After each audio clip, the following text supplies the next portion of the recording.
This is All India Radio Mangalore. Dear listeners, in today's Talk in English program, we now bring you a talk, Impacts of COVID-19 Lockdown on Child Behavior by Priyanka Pawar.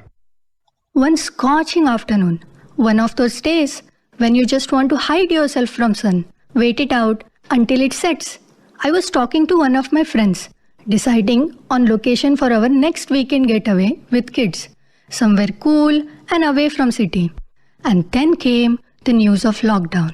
Every day we were listening to news and reading articles on how COVID-19 was affecting entire world, and to keep it in control, lockdown was being imposed in other parts of the world. We knew it's going to be enforced soon in India, but when the news was announced, it did strike like lightning. An entire nation came to standstill. Lot of people and businesses had a direct impact. We knew it, read it in the news repeatedly. But do you know, there is a hidden victim here.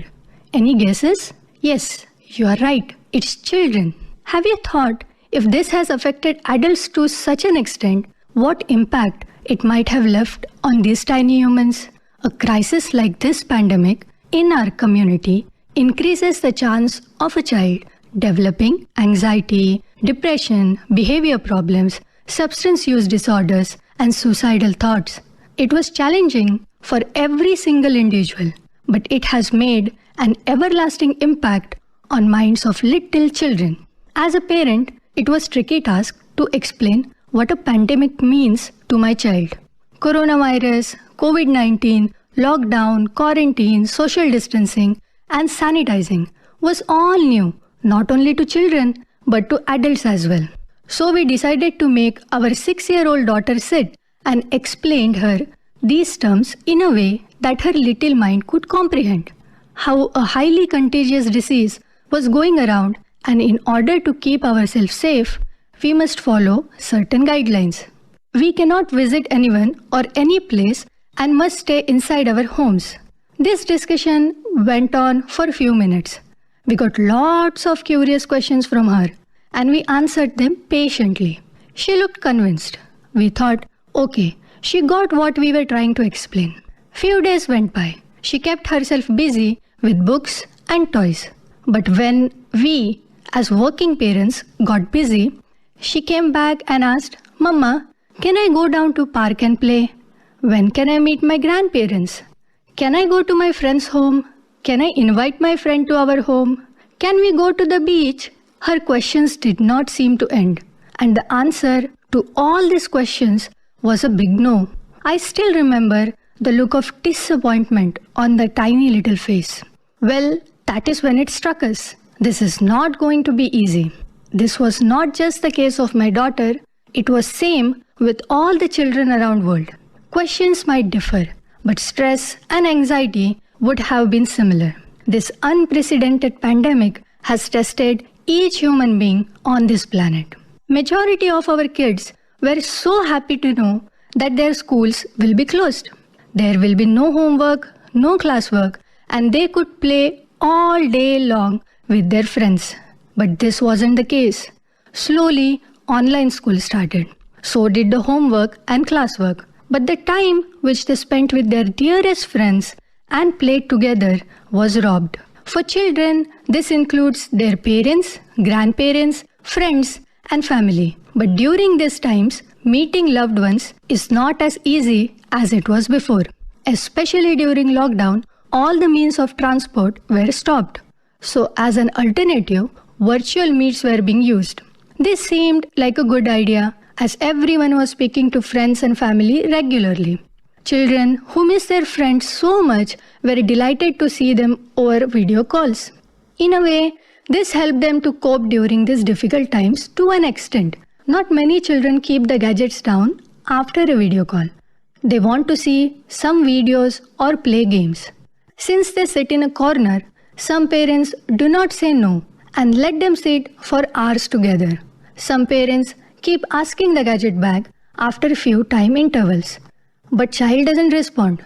Some let the child cry but take the gadget back, while some completely remove all screens and deviate the child's curiosity to books or with interesting talks. Prolonged exposure leads to addiction. This is a crucial stage when a person's character is being molded. Hence, it's essential to channel their energies toward positive and productive activities. Schools were and even now are being conducted online. This model is new for teachers, students, as well as parents. Instead of parents just dropping children to school premise, now most of them must accompany their kids to attend online classes. But in some families, both parents were working, and to accommodate this new factor in their busy schedule seemed challenging. Either the child was left alone and had to take care of herself by adapting and learning the application usage or even to find the page number in the books. Finding a page number seems to be an easy task for elder kids.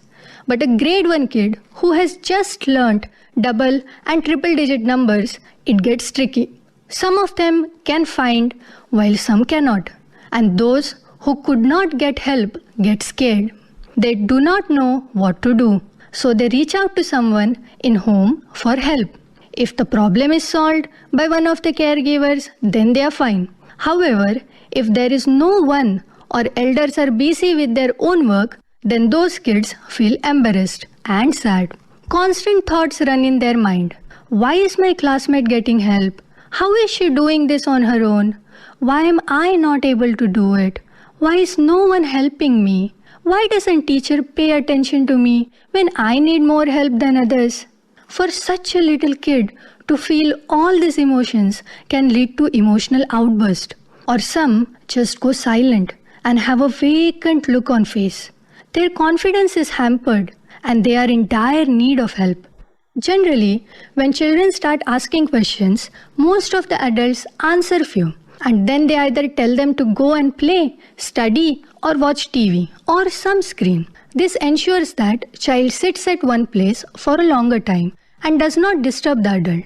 In a way, it has turned into a new nanny for them. But consequences are much severe on physical as well as mental health of that child. Exposure to screen for a long time dries out the eyes. It can cause sight problems too early in life. Nowadays, children with high power lens is a very common sight, and with increased screen time, this number is rising day by day. It is very essential to monitor what they watch on screens too. If the content is fast-paced, this affects their attention span and leads to a very impatient behavior pattern. These kids lose focus on any subject extremely fast. They are unable to concentrate and get bored very easily. If they are not constantly entertained, they lose control and throw tantrums. Because to calm them down, parents take easy way of showing screen, rather than sitting with them and explaining why they cannot have everything they ask for. Result is more screen and less family or quality time with kids. Children are happy with their gadgets and parents are happy with theirs. This is causing a massive drift between family. All are physically together but much far away in reality. Coming to elder kids, parents trust them and give these devices for educational use. Few parents are technology aware and keep parental locks on certain applications and sites. They instruct them not to click on certain links or advertisements. However, not all parents are this aware, and that gives these kids opportunity to use that device for surfing. Some kids misuse this and open multiple windows. One of them will be study related, but rest are either unwanted games or some malicious content. This makes them susceptible to inappropriate and violent path. They are so used to these gadgets that they can't sleep without it. They exhibit very restless behavior. Often, children and youth do not talk about their concerns because they are confused or do not want to worry loved ones. For all children, encourage them to articulate their thoughts and feelings. Instead of telling them, you cannot do this, let them know what they can. Engage your child in board games or exciting outdoor activities instead. Parents and guardians should monitor television, internet, and social media viewing both for themselves and their children. Watching frequent updates on COVID-19 may increase apprehension and fear. Inappropriate information or information designed for adults can also cause anxiety or confusion. Explain to your child that many stories about COVID-19 on internet may include rumors and wrong information. Older children may be accessing a great deal of information online and from friends that contains mistake. Hence, it is essential to correct misinformation.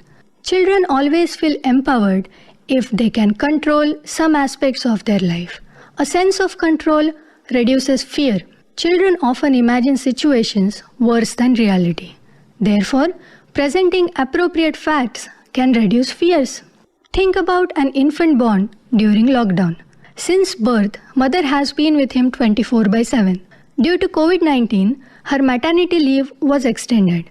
Now this child is fully used to being around mother. If she decides to go back to work once things normalizes, just imagine the amount of separation anxiety that will build up in that small child. It will be hard on both parents and the child. Online education, video calls to family and friends, and usage of gadgets is limited to certain privileged families in India. Let's think about those little ones who belong to lower income group families. Some are so poor that they don't get their meals daily. What about those brilliant minds which have similar potential like the privileged ones? They are deprived education in this pandemic time as schools remain closed. They missed on so many prospects. I personally feel they have been going through deeper emotional turmoil. Personal hygiene and cleanliness is a topic of discussion in India. Before this pandemic began, since my daughter stayed in school from morning till noon and then daycare, she used to get sick very often. Cough, cold, mild fever once in 2 months. When children play together, they share things and transfer germs. It is very common, helps to strengthen their immune system. But since the lockdown, it's almost going to be a year, she has not got any of these things. Probably she learned importance of hand wash and cleanliness. Isolation from potentially infected crowd could have shielded her. It would have been very similar to other children who stayed home and hence safe. Sadly, handshakes and hugs need to be limited to immediate family members, at least for now. Offering guidance on what your child or children can do to prevent infection offers them a greater sense of control, which reduces anxiety. So encourage your child to eat a balanced diet, get enough sleep, and exercise regularly. This will help them develop a robust immune system to fight off illness. Don't you think maintenance of personal hygiene is very poor in our country? Especially in lower income group, it's almost nil. Initiatives like Swachh Bharat are stepping stones to eradicate this one day. But it will move in slower pace. Let's hope though, slower and steadier, still it wins the race. Believe me, nothing beats speed and drastic change Corona has brought in Indian mindset. All of a sudden, entire public was educated with importance of personal hygiene, adults and children alike, within such a short period of time. Children know how important it is to wash hands and how to wash them too. It is not a forced habit anymore. They know it's for their own well-being and benefit. I am glad something positive has come out of this. I no longer remind my 6-year-old to clean herself if she comes from outside. She goes straight to the bathroom and does it on her own. She knows you can't touch anything in home until you sanitize yourself. Don't you think this generation will be much better than the previous ones? Though hard way, COVID-19 has taught an important lesson to all of us. Let's keep following this good habit and ensuring mental and physical health of our children and ourselves, and hope that this dreadful pandemic ends soon and we go back to our normal lives. Dear listeners, you have just heard a talk, Impacts of COVID-19 Lockdown on Child Behavior by Priyanka Pawar. This talk came to you from the studios of All India Radio Mangalore.